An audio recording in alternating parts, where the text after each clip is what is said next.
बिस्मिल्लाहिर्रहमानिर्रहीम, अस्सलाम वालेकुम।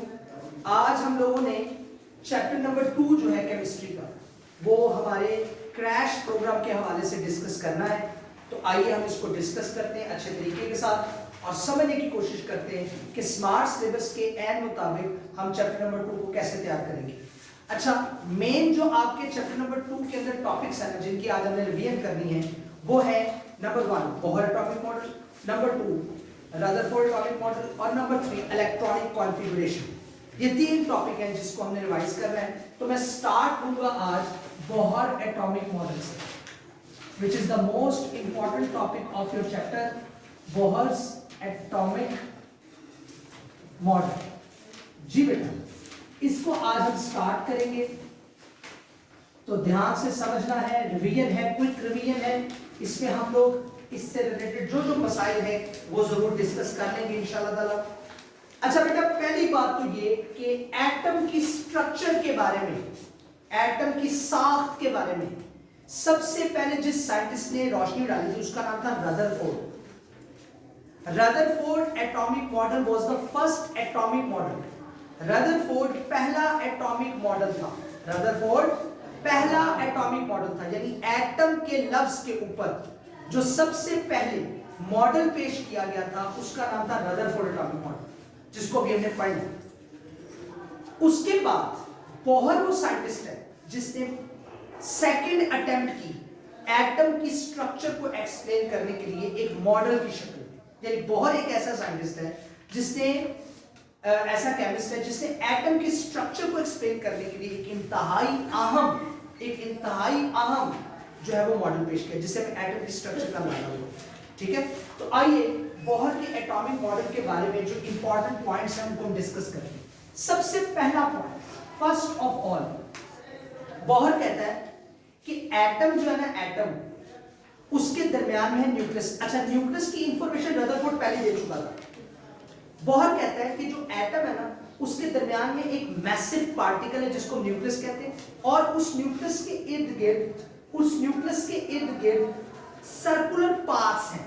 उस न्यूक्लियस के इर्द गिर्द क्या है? दायरवी रास्ते, जिनको आप शेल्स कह सकते हो, ऑर्बिट्स कह सकते हो, एनर्जी लेवल्स कह सकते हो।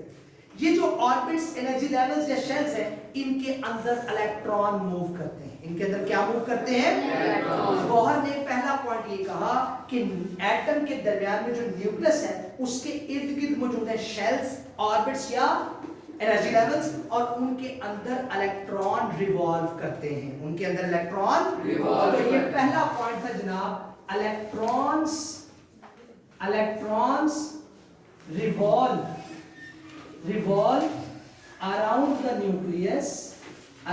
The nucleus in circular paths which are called as orbits, जिनको हम क्या बोलते हैं? ऑर्बिट्स बोलते हैं। जी, ऑर्बिट्स या शेल्स बोलते हैं या एनर्जी लेवल्स बोलते हैं। अच्छा जी, दोबारा जरा गौर से देखें क्या कह रहा है बोहर। बोहर कह रहा है इलेक्ट्रॉन्स रिवॉल्व, इलेक्ट्रॉन्स गर्दिश करते हैं अराउंड, इर्द गिर्द, किसके? न्यूक्लियस के, इन अ सर्कुलर पाथ, दायरवी रास्तों पर। किस पर?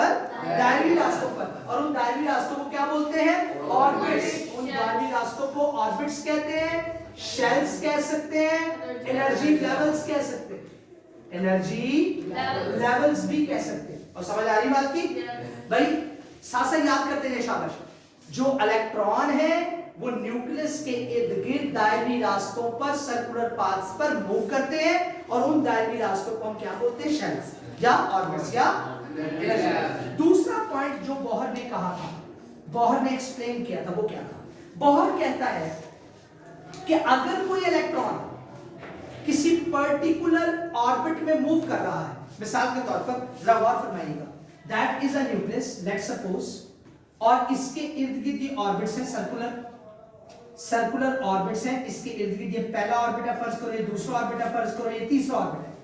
तो कहता है अगर कोई इलेक्ट्रॉन, फर्ज करो दिस इज एन इलेक्ट्रॉन, अगर कोई इलेक्ट्रॉन किसी ऑर्बिट में मूव कर रहा है ना, अगर कोई इलेक्ट्रॉन किसी ऑर्बिट में, तो उसकी एनर्जी हमेशा फिक्स रहेगी, उसकी एनर्जी कभी भी चेंज नहीं होगी। अगर एक ऑर्बिट में मूव करते हुए इलेक्ट्रॉन की एनर्जी पर बात की जाए तो इलेक्ट्रॉन की एनर्जी हमेशा क्या रहेगी?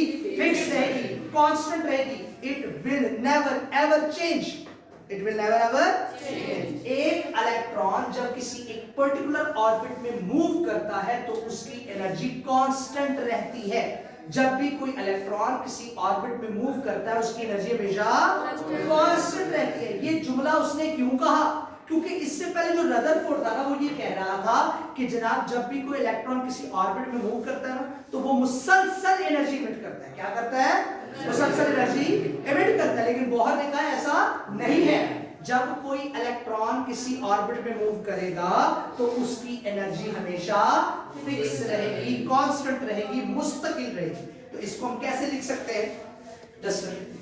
इसको हम इस तरह से लिख सकते हैं जी बेटा। दूसरा पॉइंट हम ये लिख सकते हैं, व्हेन एन इलेक्ट्रॉन, जब कोई एक इलेक्ट्रॉन रिवॉल्व्स गर्दिश करता है इन अ पर्टिकुलर ऑर्बिट, एक खास ऑर्बिट में, देन तब इट्स एनर्जी, उसकी तवानाई, उसकी एनर्जी always remains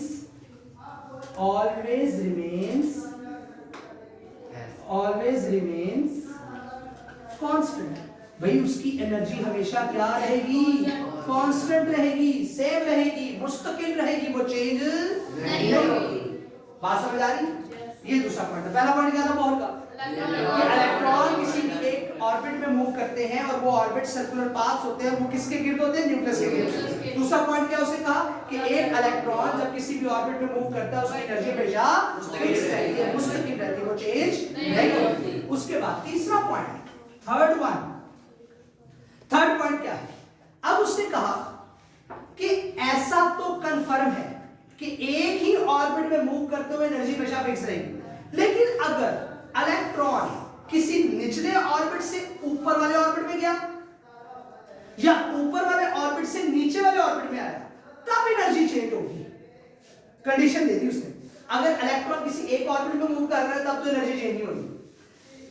लेकिन अगर इलेक्ट्रॉन निचले ऑर्बिट से ऊपर गया, ऊपर वाले ऑर्बिट में गया या ऊपर वाले ऑर्बिट से नीचे वाले ऑर्बिट में आया, एनर्जी चेंज होगी।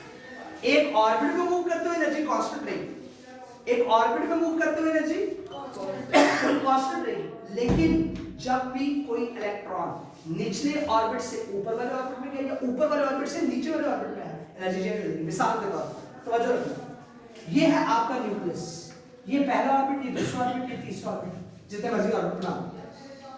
याद रखें जो ऑर्बिट न्यूक्लियस के सबसे करीब होगा उसकी एनर्जी सबसे कम होगी, उसकी एनर्जी, और इसमें जो इलेक्ट्रॉन मूव कर रहा होगा उसकी एनर्जी भी सबसे कम होगी। जाहिर सी बात है क्योंकि वो सबसे कम एनर्जी वाले ऑर्बिट में मूव कर रहा है। अच्छा, इसको आम लफ्जों में ऐसे समझ लो कि जब इलेक्ट्रॉन न्यूक्लियस के करीब होता है तो न्यूक्लियस उसको बड़ा पकड़ के रखता है। समझ आ रही बात की? वो स्टेबल होता है। वो क्या होता है? फिर इलेक्ट्रॉन स्टेबल होता है क्योंकि उसके ऊपर फोर्स बड़ी लगी होती है, और जो चीज स्टेबल है इसका मतलब उसकी एनर्जी सबसे कम। अब फर्ज करो इस इलेक्ट्रॉन को कहीं से एनर्जी मिल जाती है, कहीं से, तो ये टेक के तो नहीं बैठेगा, जेब में पैसे तो मतलब टेक के नहीं बैठता। इलेक्ट्रॉन को कहीं से मिल गई एनर्जी। अब अगर इलेक्ट्रॉन को एनर्जी मिलेगी तो जाहिर सी बात है इलेक्ट्रॉन एक्साइट हो जाएगा। एक्साइट का मतलब क्या होता है? ऊपर जाएगा, एनर्जी तो मिली, इट विल जंप अप, और जंप अप करके सातवें आसमान में नहीं पहुंचेगा बल्कि सेकंड ऑर्बिट में पहुंच जाएगा। कहां पहुंच जाएगा? तो यहां से कांसेप्ट डेवलप होता है कि भाई जब इलेक्ट्रॉन नीचे से ऊपर जाएगा एनर्जी करेगा गेन। एनर्जी क्या करेगा? मतलब एब्सॉर्ब।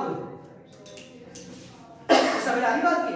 और अगर कोई इलेक्ट्रॉन ऊपर वाले ऑर्बिट में मूव कर रहा था और उसका दिल ललचाया मैं जरा नीचे से भी तो होकर आऊं, तो उसने जब नीचे आना है तो नीचे आते हुए निचले वाले ऑर्बिट की एनर्जी तो कम है, तो जब वो नीचे आएगा उसको एनर्जी लूज करनी पड़ेगी। क्या करनी पड़ेगी?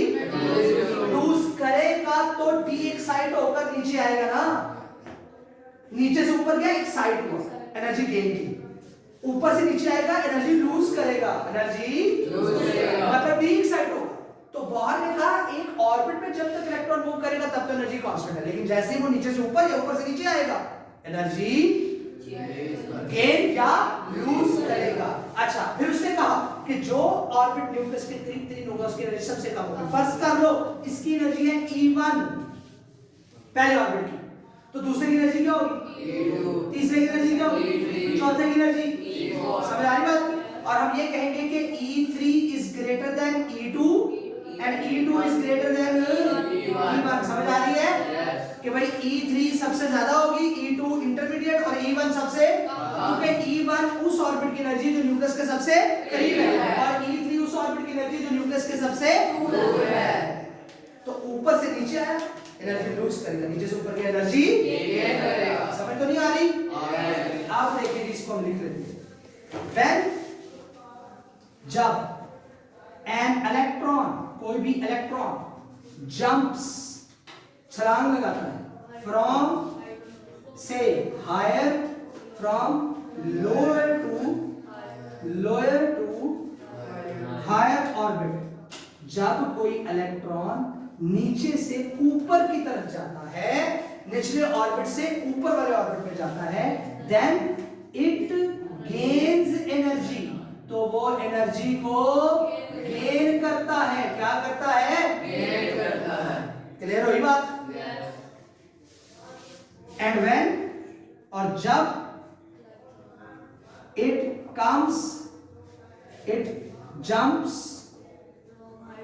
From higher to lower orbit, higher to lower orbit, then it loses energy, loses. समझ में नहीं आ रही? जब नीचे से ऊपर गया एनर्जी गेन की, जब ऊपर से नीचे आया एनर्जी लूज की। That was the third postulate. ठीक है, तो अगर मैं ये कहता हूं कि ये न्यूक्लियस है, ये पहला ऑर्बिट है, दूसरा ऑर्बिट है, पहले ऑर्बिट की एनर्जी क्या थी? E1, दूसरा ऑर्बिट की एनर्जी क्या थी? और मैंने कहा E2 is greater than E1। तो मुझे बताओ अगर ये बात सही है तो डेल्टा E फिर किसके बराबर होगा? E2 minus E1।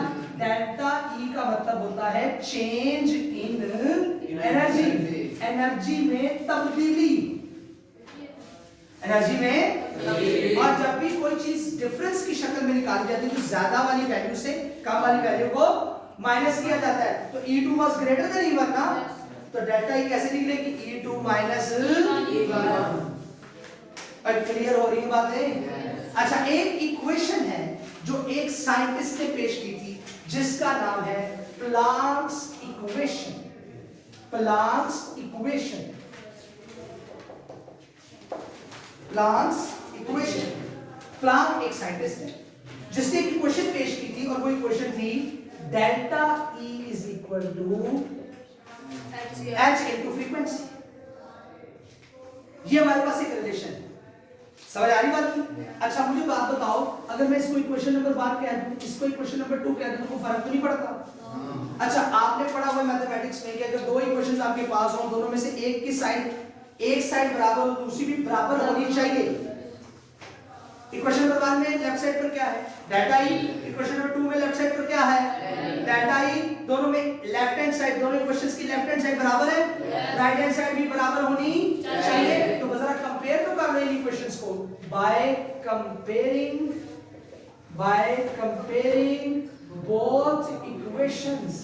दोनों इक्वेशंस को कंपेयर कर लेने से तो भाई सिंपल सी बात है, अगर दोनों इक्वेशंस की लेफ्ट हैंड साइड बराबर है तो राइट हैंड साइड भी बराबर होनी चाहिए। तो भाई देख लो, हमारे पास आ जाएगा delta E is equal to E2 minus E1 is equal to HCl। HCl कहां से आएगा? तेरा हाइड्रोक्लोरिक एसिड। ये delta E is equal to H, Planck's constant of frequency. तो ये आपके पास फुल एंड फाइनल इक्वेशन आ जाएगी किसकी? Bohr atomic model. अब अगली चीज क्या है? गौर फरमाएं, चौथा और लास्ट पास्टुलेट, अभी मैंने आपको बताया कि जनाबे वाला इलेक्ट्रॉन घूमते हैं सर्कुलर पाथ, इलेक्ट्रॉन घूमते हैं circular path, Bohr atomic model के मुताबिक इलेक्ट्रॉन घूमते हैं सर्कुलर पाथ में। पक्की बात है ये? अगली चीज सुनिए, अगर इलेक्ट्रॉन सर्कुलर पाथ पे घूमता है, अगर इलेक्ट्रॉन सर्कुलर पाथ में घूमता है, देखो जी ये सर्कुलर पाथ है, that is the circular path, और यहां पर एक इलेक्ट्रॉन घूम ही जा रहा है, कभी यहां आता है, कभी यहां आता है, कभी यहां आता है, कभी यहां आता है। हर एक लम्हे पर इलेक्ट्रॉन जिस वेलोसिटी से मूव कर रहा होगा वो चेंज होगी। याद रखिए सर्कुलर पाथ पर जब भी कोई ऑब्जेक्ट मूव करता है उसकी वेलोसिटी हर लम्हा चेंज होती है, उसकी वेलोसिटी हर लम्हा चेंज होती है, और उसकी वेलोसिटी को बोलते हैं एंगुलर वेलोसिटी। क्या बोलते हैं? Angular velocity. उसका एक्सेलरेशन भी चेंज हो रहा होता है, उसको बोलते हैं एंगुलर एक्सेलरेशन। क्या बोलते हैं? Angular acceleration. उसका मोमेंटम भी चेंज हो रहा होता है, उसको बोलते हैं एंगुलर मोमेंटम। उसको क्या बोल रहे होते हैं? Angular momentum. Velocity change, acceleration change, momentum change, इसलिए हम उनके साथ क्या वर्ड लगाते होते हैं? एंगुलर। समझ आ रही बात? इलेक्ट्रॉन का एंगुलर मोमेंटम मालूम करने का फार्मूला है mvr is equals to nh over 2 pi। Electron का एंगुलर मोमेंटम मालूम करने का फार्मूला क्या है? mvr is equal to nh over 2 pi। m means mass, v mean velocity, r mean radius, n mean principal quantum number, principal quantum number, जिसका मतलब होता है नंबर ऑफ शेल्स। इसको आप नंबर ऑफ शेल्स भी कह सकते हैं, शेल्स की तादाद, शेल्स की तादाद। 2 पाई कांस्टेंट है। 2 पाई क्या है? यानी अगर आपने किसी भी इलेक्ट्रॉन का जो कि सर्कल पर मूव कर रहा है उसका एंगुलर मोमेंटम मालूम करना है तो वो mvr is equal to किसके होता है? nh over 2 pi। n का मतलब प्रिंसिपल क्वांटम नंबर, उर्दू में भी इसको यही कहेंगे, और इसको नंबर ऑफ शेल्स यानी principal quantum number number of shells को जाहिर करता है, शेल्स की तादाद को। ये 1 हो सकती है, 2 हो सकती है, 3 हो सकती है। h प्लैंक्स कांस्टेंट है जिसकी पर्टिकुलर वैल्यू होती है। उसके बाद 2 पाई एक कांस्टेंट का नाम है। 2 पाई क्या है? अच्छा, अब इसके अंदर एक पॉइंट रह गया। अगर बोहर एटॉमिक मॉडल आता है तो यहां पर तक लिखने के बाद आप एक और चीज लिखेंगे, और वो चीज ये लिखेंगे कि किसी भी पर्टिकुलर ऑर्बिट में, किसी भी खास ऑर्बिट में इलेक्ट्रॉन की तादाद क्या हो सकती है? किसी भी खास ऑर्बिट में इलेक्ट्रॉन की तादाद कितनी हो सकती है? पहला ऑर्बिट है, दूसरा ऑर्बिट है, तीसरा ऑर्बिट है, चौथा ऑर्बिट है, इनमें इलेक्ट्रॉन्स की तादाद हम कैसे मालूम कर सकते हैं? That is a very important question. किसी भी ऑर्बिट में इलेक्ट्रॉन की तादाद मालूम करने के लिए जो फार्मूला हम इस्तेमाल करते हैं उसका नाम है 2n2। क्या फार्मूला उसका? 2n2। समझ आ रही बात की? अच्छा, जरा बात फरमाएं, अगर हमारे पास न्यूक्लियस है तो उस न्यूक्लियस का इर्द गिर्द पहला ऑर्बिट है, दूसरा ऑर्बिट है, तीसरा ऑर्बिट है, चौथा ऑर्बिट। अच्छा, जो पहला ऑर्बिट है उसको हम बोलते हैं k शेल, दूसरे को l, तीसरे को n, चौथे को n, k l m n। अब आप मालूम करना चाहते हैं जी k शेल में इलेक्ट्रॉन की तादाद, number of electrons in k shell, number of electrons in k shell, k shell में इलेक्ट्रॉन्स की तादाद। फार्मूला लगाएंगे 2n2। फार्मूला कौन सा लगाएंगे? 2n2। 2 तो वैसे ही आ जाएगा। n का मतलब क्या होता है? Number of shells. पहले ऑर्बिट में इलेक्ट्रॉन मालूम कर रहे हैं तो 1 लगा दो, ऊपर फार्मूले में 1 का स्केल लिखना पड़ेगा, 2 multiplied by 1 is equal to 2, यानी फर्स्ट ऑर्बिट में कितने इलेक्ट्रॉन हुआ करते हैं? 2। मैक्सिमम फर्स्ट ऑर्बिट में इलेक्ट्रॉन्स की जो तादाद हो सकती है वो क्या है? 2। क्लियर है? यस। अच्छा जी, इस तरीके से number of electrons in l shell, l shell में इलेक्ट्रॉन्स की तादाद जी, बड़ा सिंपल, 2n2 का फार्मूला लगाओ, और अब इस दफा n की जगह 1 नहीं लगेगा क्योंकि l शेल कौन सा है? सेकंड, तो 2 तो वैसे ही आ जाएगा। अंदर 2 आ जाएगा, स्केयर वैसे ही 2 multiplied by 4 is equal to 8। दूसरे ऑर्बिट में इलेक्ट्रॉन की तादाद मैक्सिमम कितनी हो सकती है? 8। इस तरीके से number of electrons in M shell में इलेक्ट्रॉन्स की तादाद, जी बेटा एम शेल में इलेक्ट्रॉन की तादाद फार्मूला वही लगाओ, 2 into 3 का square, 2 multiplied by 9 is equal to 18। ऐसा समझ तो नहीं आ रही? उसके बाद number of electrons in N shell में इलेक्ट्रॉन्स की तादाद, एन शेल में इलेक्ट्रॉन्स की तादाद कैसे निकलेगी? 2n2 into 2 into 4 का square, 2 multiplied by 16 is equal to 32। पहले शेल में 2, दूसरे शेल में मैक्सिमम 8, तीसरे शेल में मैक्सिमम 18 और चौथे शेल में मैक्सिमम 32 इलेक्ट्रॉन्स अकोमोडेट किए जा सकते हैं। Any problem? ये था आपका बोहर का एटॉमिक मॉडल और मुख्तलिफ ऑर्बिट्स में, मुख्तलिफ शेल्स में पाए जाने वाले इलेक्ट्रॉन्स की मैक्सिमम तादाद।